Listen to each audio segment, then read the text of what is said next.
This is the Tropic Pianist Gamers podcast, episode 54, Helping Teens Navigate Anxiety. Today I welcome my guest Claire.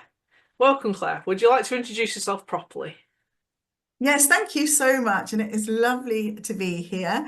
So my name is Clare Ford. I am a teen success coach, an educator, and an international best-selling author, passionate about empowering young people. Awesome. So how did you get into all that? Because obviously you haven't always been that. So let me Yeah. know a bit Yeah, about so your story. thank you. Yes, I've been in the education space now for over 20 years. Firstly, as a teacher and like a literacy lead, and then I started private tutoring, and then I burnt out actually in the education system. I had to leave after 12 years in the classroom. Had stress-related anxiety, depression, and went through a very low time in my life and realized that, this toxic environment, if this is what it's like for teachers, what must it be like for students? Anyway, I was solo parenting my two boys for a few years and got into coaching as a way to support us. And then, unfortunately, during lockdown, my son's best friend committed suicide at the age of 15. And I realized that this tragedy, was actually the way that young people are feeling. It's the pandemic prior to the pandemic. This has been going on for many, many years in schools. The stress, the anxiety, the overwhelm that young people are feeling. And so I decided then that I would do everything in my power to support young people going through this difficult time of the teenage years and also come out the other side so that they are thriving, so that they've got the tools, the techniques, the strategies to really thrive beyond the classroom as well. So you're talking about strategies. So would you like to go into a bit more detail about what strategies you can actually use? Yes, so I'm developing a book called the Teen Success Codes. And, we have a system called the code system, right? And so I can speak into that a little bit if you would like. Yeah. So the C stands for clarity. So this is obviously understanding your big why, right? Lots of parents and grandparents and teachers are like pulling their hair out saying, my child's unmotivated, they don't want to learn, they don't want to do the homework, I can't get them off the games and all of that. Well, that internal motivation or intrinsic motivation comes from having a big enough goal and from understanding why you've really got to do something. And to be fair to the young people, if the learning is irrelevant and lacks meaning, why should they do it, right? If Yeah. it's, and so having that clarity to start with, I think really is the first step.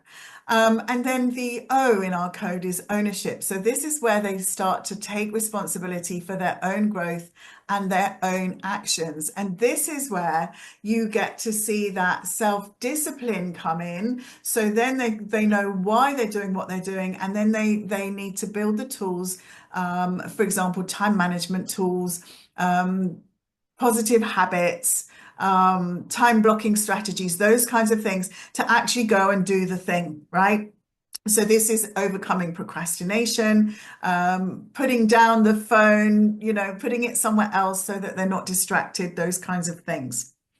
And then the D is that determination, right? To develop that resilience and persistence to overcome the challenges which might come up when they're trying to do what they want to do and take the steps that they want to take. So we've got the big why defined. Then we've got that, okay, you're actually responsible for your own actions and your own learning. We can give you the tools and strategies, but you've got to implement them.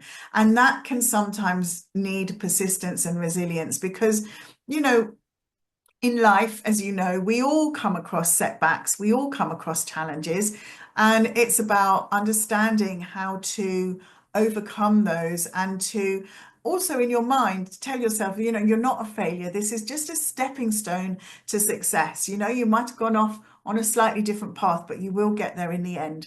So I think those growth mindset tools is where that comes in. And also, managing stress and being kind to yourself, that inner dialogue is something which we talk about a lot. And then the final one is the E, which is that empowerment. Once you've developed all those other things underneath, this is then when you see somebody looking and being and acting confident, right? So when parents or grandparents say, well, my teenagers, they're lacking in confidence, they're so shy and all of that. Well, actually, all the other pieces need to be in place because that confidence comes from clarity.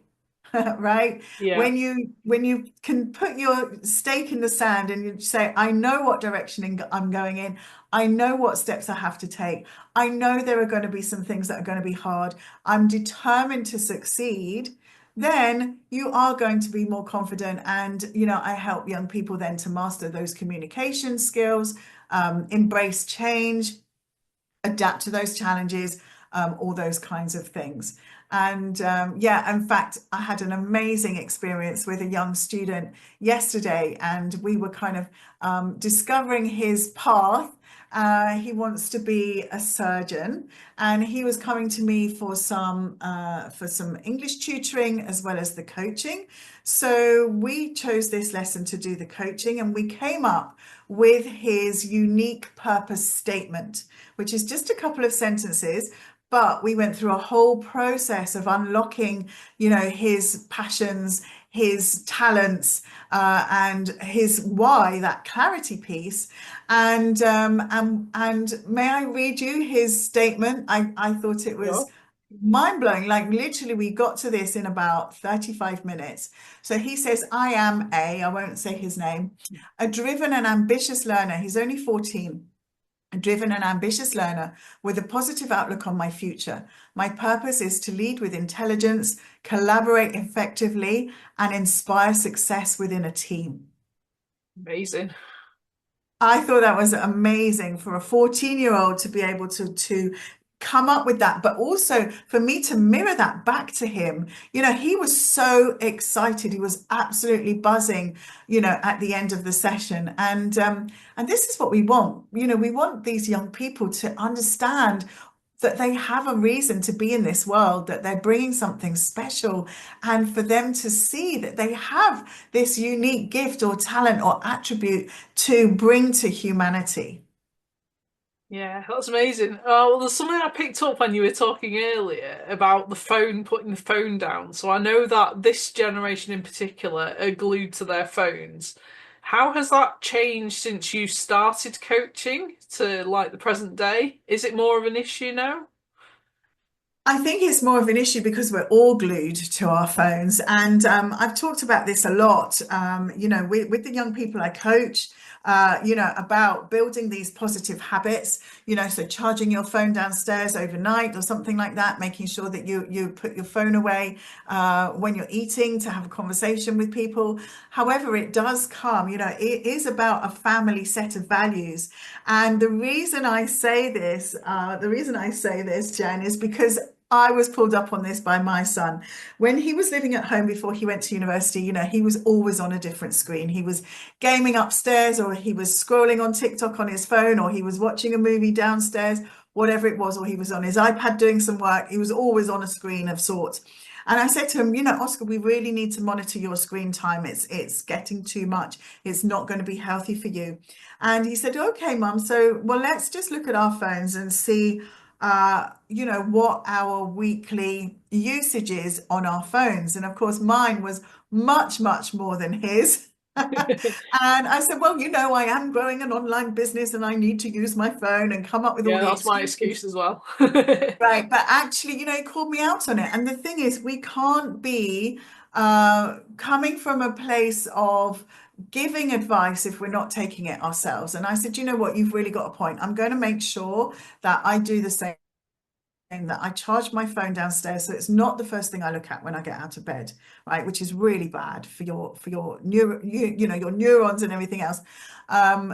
it's not the first thing I look at when I get out of bed. I do stretches, I do other things, I do some meditation. So it's about really looking at your own usage as a parent and then thinking as a household, well, what is sensible? Is it sensible for me to unplug the Wi-Fi at 9 o'clock at night? Well, no, not if that's the time that you need it to do your own work, right? So it's about having an open dialogue, an honest dialogue, and making sure as well that the young people are using their phones to learn things, right? They might be watching YouTube, but they might be learning something. They might be listening to a podcast. They might be on TikTok, looking at a recipe on how to be healthy. So it's not always bad. And so it's just about, I think, having a balanced, honest approach to it. Fair enough. Are there any other modern day things that cause distractions from like focus and clarity? Or is it mainly just phones you come across? It's mainly just the phones and it's the social media on the phones, and it's the WhatsApp groups on the phones and Hmm. things like that. Yeah. I think it's having that notification, that little ping, every time we're in the middle of something and it ping, ping, ping, ping, and it's designed to make you to want to look at it. That's what it's for. That's why it's there. And so, it's about putting your phone on aeroplane mode so you're not getting the notifications, things like that. Just having some strategies to around how you use your phones, I think is the key.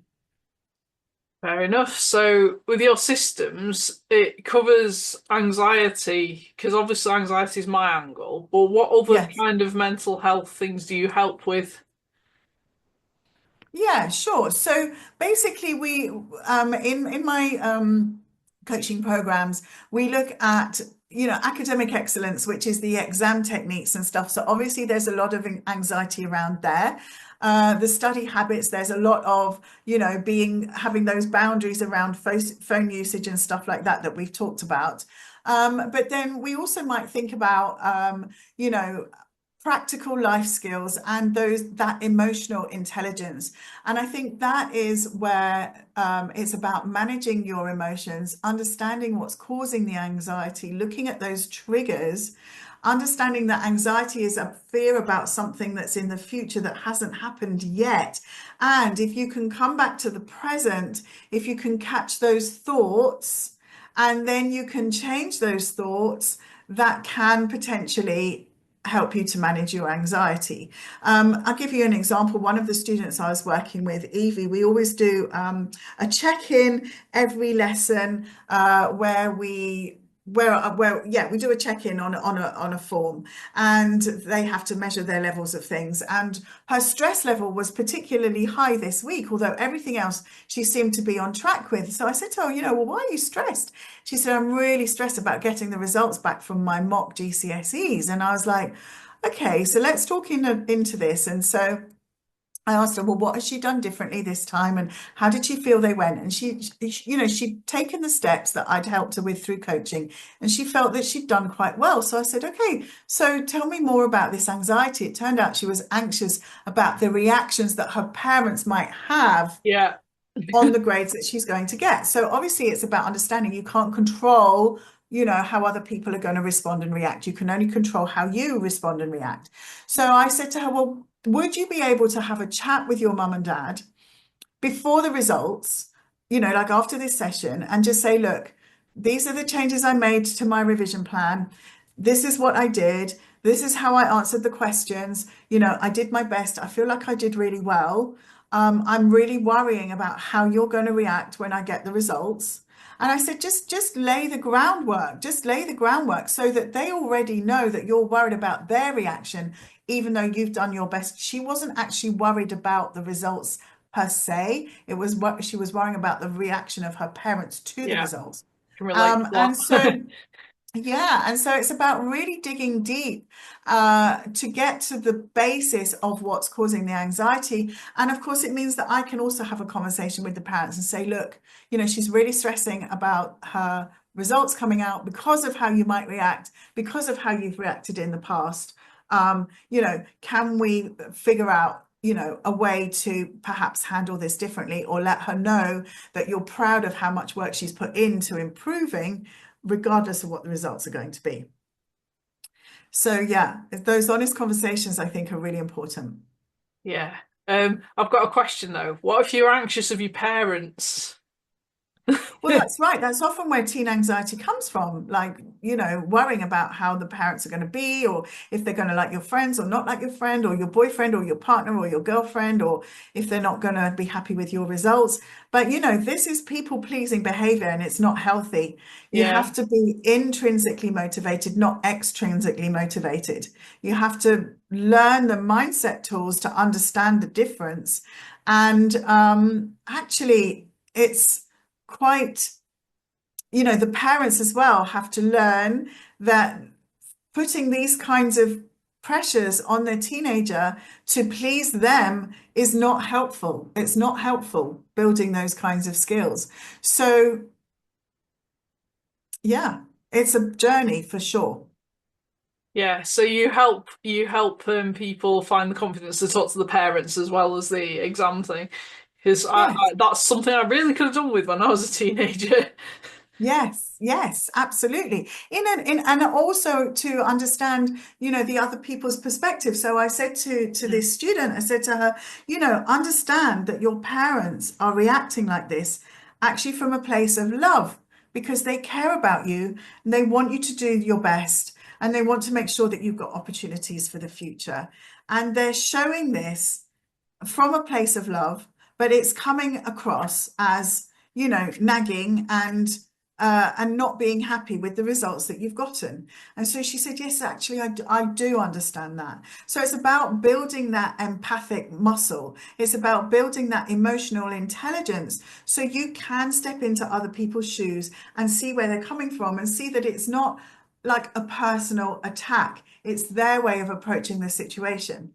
And likewise for parents, this is what we have to do. Step into the teenager's shoes and think, well, how are they actually going to feel if I nag them and bully them and force them to do more and stop their allowance and things like this because they've got certain grades? Or how are they going to be if they get, top grades and I give them money for that? Like, what message is that actually giving them? What are we doing here? And so I think we need to really become more conscious around that as well.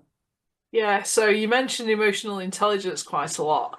A lot of people turn 18 and don't even have a concept of what emotional intelligence was. I only found out what it was at the age of 34 and used that in my self-development to overcome the anxiety disorder. So Yes. how do you, like, for people who are teenagers who don't seek help, how would they know that emotional intelligence is a thing? Well, I mean, I don't know. They would or they wouldn't. This is Yeah. the thing. I mean, if they're not going to, if it's not in their ether and they're not going to look it up, they're not going to Google it, they're not going to know what to find out about. I think the only way you realize that you haven't got it or you don't know about it is because you feel so miserable. You start leading a miserable life, or perhaps you don't have very many close friends. Maybe you become quite narcissistic, maybe you become quite mean, maybe you become quite bullying. So you've got to look at your own behaviors, and the only way that you start making strides if you don't have support is when you're in a place of pain and you think, I don't want my life to be like this anymore. There must be another way. There must be another way. The universe will stop you in your tracks and make you find another way to help you feel better emotionally, physically, spiritually, mentally, right? Yeah. So the way you know you haven't got it is if you're in a place of pain. And often people reach rock bottom before realizing that they have to find a way out of it. Right, which is what happened to me, Yeah, right? and me. You know, I hit rock bottom. I survived, a suicide attempt. I had a 2-year depression. My emotional intelligence was pretty low at that time, Yeah. right? I had to figure it all out. We This is got why there. I'm We can passionate celebrate about where we come, how far we've doing it come. now with young people Yeah, so they don't have to go through all this pain for 30 years. They can get some tools in their toolkit now early on, which will really make the difference. amazing. So if there's anyone out there who's struggling right now, is there any tips you can give them quickly to like help them get out of their funk, as it were? Yeah, I mean, if we say that that's with anxiety and it's really sort of crippling, I think the first thing to do is to acknowledge it and to allow yourself to know that this isn't you, right? This isn't you. This is just emotions flowing through you, which you can control. So it's to acknowledge it and not define yourself by it. That's two really important things. And then the next thing is to perhaps just start journaling. What are your thoughts? Start catching those thoughts, and you'll be surprised how often, in even within a 5 minute period, you're telling yourself negative things. So it's about catching that stream of consciousness that's telling you the negative things, jotting it down, and then looking at it, and then the next steps go from there. So it's acknowledging that you're feeling anxious and that that's okay. um, Not defining yourself by your anxiety. So not saying, oh, I'm an anxious person. No, you're not. You're just anxious in this moment. It doesn't define you. You can choose in the next moment to be a confident person if you have the tools, right? And Yeah. then the third thing is to catch those thoughts, that negative monkey mind, that chatter, catch that chatter, because then you've got the tools in place to be able to make the changes. Awesome. So, yeah, journaling comes into thoughts there. Start journaling Definitely. if you don't already. Yeah, definitely. So if people would like to tap into you and work with you, how can people find you? Yeah, so I'm on most of the social media channels, LinkedIn, Facebook, Instagram, Twitter, or X, all the things. You can also go on my website, which is www.switchedonglobal.com. And then there is a contact form on there that people can use to get in touch with me. Or you can just hop into my DMs, say hi, and then we can go from there, have a free consult to see how I can help. Brilliant. So I'm sure you'll help a lot of people if you haven't already, thousands, even millions one day. It's an amazing thing what you do. Oh, Um, thank you so I only much. wish Yes, I'd I known hope. you about 20 years ago. Yeah, I hope with my book that's coming out, and I want to also create an app from it, and hopefully that will impact thousands of people. That's the idea, Jen. Yes. Well, best of luck for your future plans. Thank you for being a guest today. I hope you've enjoyed our conversation. Yes, thank you so much. It's been a pleasure to be here.